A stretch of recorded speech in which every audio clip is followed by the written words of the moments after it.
আসসালামু আলাইকুম এভরিওয়ান। আমি রিমা ইসলাম, ঢাকা থেকে। Bangladesh daily blog by Rima Islam. সকলকে শুভেচ্ছা। কাছের এবং দূরে যেখান থেকে আমার এই ভিডিও দেখছেন সকলকে অসংখ্য ধন্যবাদ। সবাই কেমন আছেন? আশা করি ভালোই আছেন। আমি আলহামদুলিল্লাহ আল্লাহর রহমতে ভালো আছি। আজকে চলে আসলাম নতুন একটা ব্লগ নিয়ে। আজকে সারাদিন কি করব সেটাই শেয়ার করব আপনাদের সাথে। তো গতকাল রাতে আমি আমার বোনের বাসা ফার্ম গেট আসলাম। আজকে আমরা সবাই মিলে আমার মেজু খালাকে দেখতে যাব। তো আজকে সকালে ঘুম ভাঙলো পাখির কিচিমিচি আওয়াজে।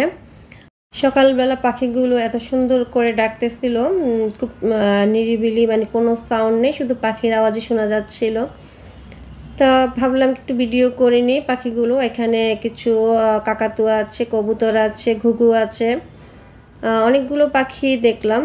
তারপর বোন নাস্তা দিল, তা হালকা একটু নাস্তা করে নেব। পাউরুটি দিল, ভাজি দিলাম, কিছুই নিলাম না, জাস্ট একটা পরোটা খাবো। তো আমরা বড়রাই যাবো, বাচ্চাদেরকে নিব না। তো আমার মেয়ে আবার সকালে বোনের মেয়ের সাথে, ওদের আজকে 21শে ফেব্রুয়ারি, ওদের স্কুলে একটা প্রোগ্রাম আছে, সবাই বাচ্চারা ফুল দিবে। তো ওর সাথে স্কুলে গেল। এটা হচ্ছে ফার্মগেট বটমনি গার্লস স্কুল। তো ওর জন্য ওয়েট করতেছে। ওরা বাসায় আসলে তারপরে দেন আমরা বের হয়ে যাব।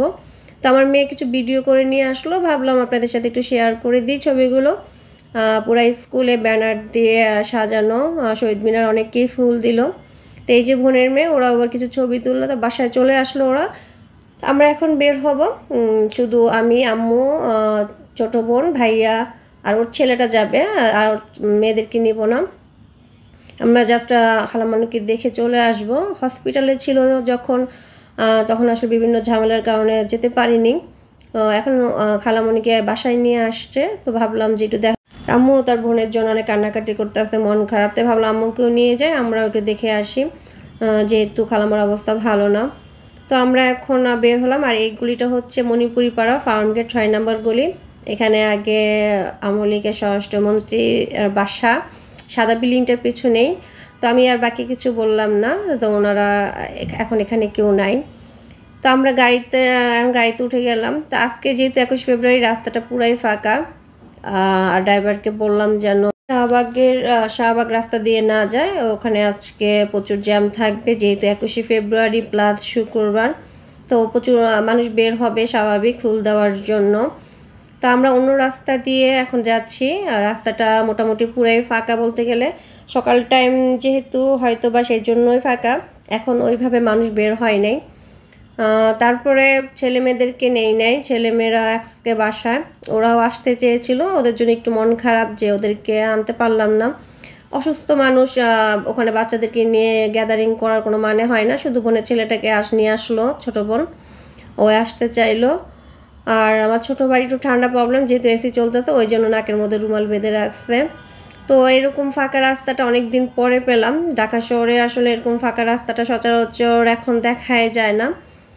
আর তাও যাত্রাবাড়ি রাস্তা তো প্রচুর ভিড় থাকে, প্রচুর জ্যাম থাকে। এটা মানে সবাই জানে, যারা বের হয় তারা তো জানেই যে যাত্রাবাড়ির রাস্তায় জ্যাম থাকবে না, এটা বিশ্বাসযোগ্য না যে যাত্রাবাড়ির রাস্তায় মানে এতটা জ্যাম ছাড়া পুরো খালি রাস্তায় দিয়ে আজকে যাচ্ছি।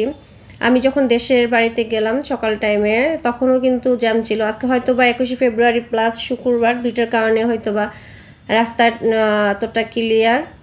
তো কথা বলতে বলতে আমরা কাছাকাছি চলে আসছি। তো এখন ড্রাইভার বলল যে একটু সাইড করে সে গাড়িতে গ্যাস নিবে। তো আমরা আবার একটু গাড়িতে ওয়েট করতেছিলাম, তো সে সাইড করে গাড়িতে গ্যাস নিয়ে নিল ফাঁকে। তো আমরা চলে আসলাম খালাম্মার বাসায়। তো এই যে ঢোকার পর দেখলাম যে আম্মু তো খালাম্মাকে ধরে সেই কান্নাকাটি। তো আমি আমার খালাম্মার ফেসটা দেখালাম না। সবাই আমার খালাম্মার জন্য দোয়া করবেন, সে অনেক অসুস্থ, হসপিটালে ছিল।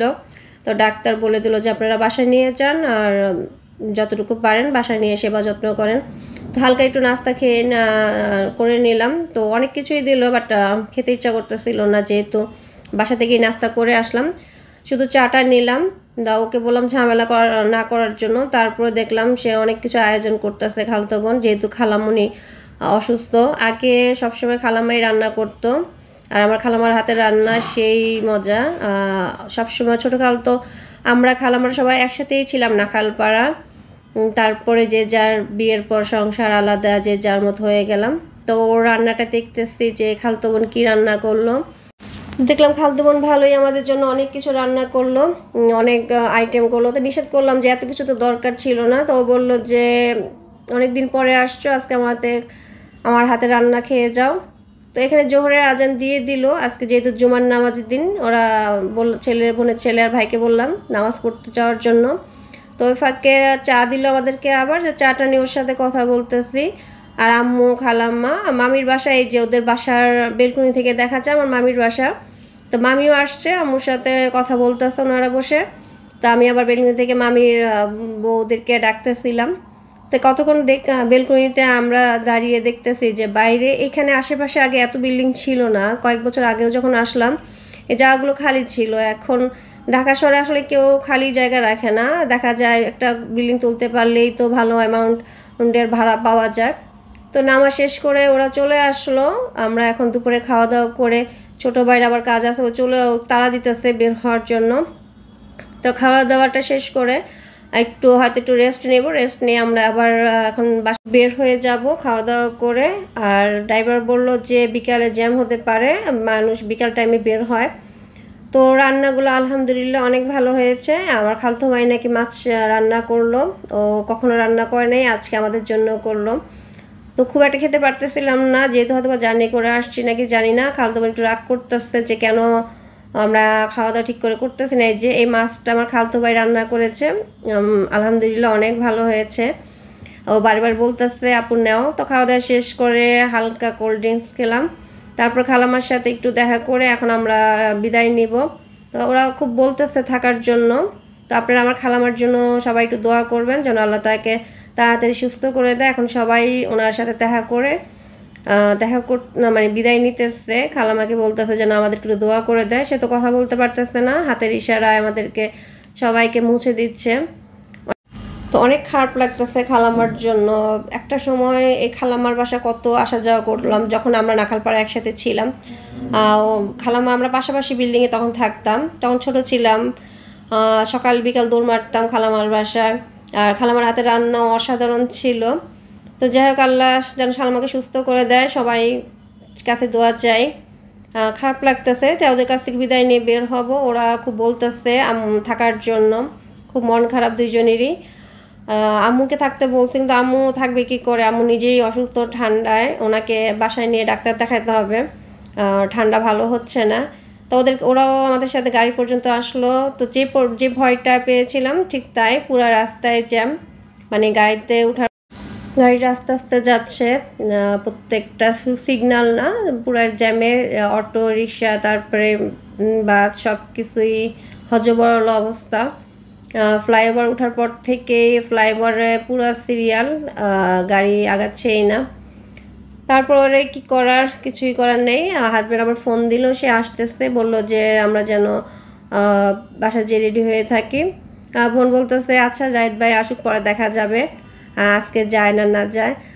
তার কথা বলতেছি গাড়ির মধ্যে বসে। আম্মু দেখলাম খুব মন খারাপ খালামার জন্য, স্বাভাবিক বোনের জন্য মন খারাপ হবে।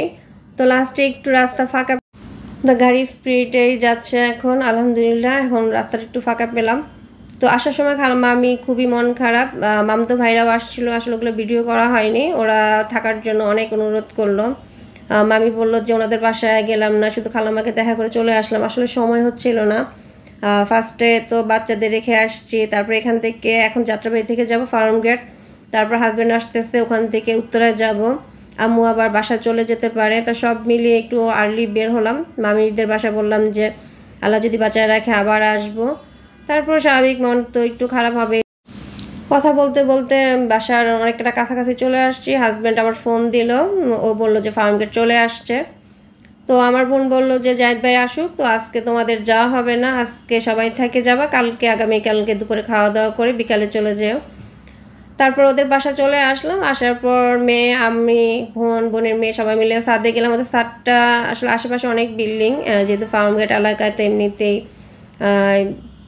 খোলা জায়গা কমই, সব পাশাপাশি বিল্ডিং, কিছুই দেখা যায় না। এই জন্য আমার মেয়ে আকাশের ভিডিও করতেছে। আর নিচে অনেক গাছ ছিল, সে এগুলোর ভিডিও কিছুই করে নেই। যাই হোক, আজকে এই পর্যন্তই। আগামীতে নতুন কোনো ব্লগ নিয়ে আবার আপনাদের সামনে হাজির হব। সেই পর্যন্ত সবাই ভালো থাকবেন, দোয়া করবেন। আল্লাহ হাফেজ।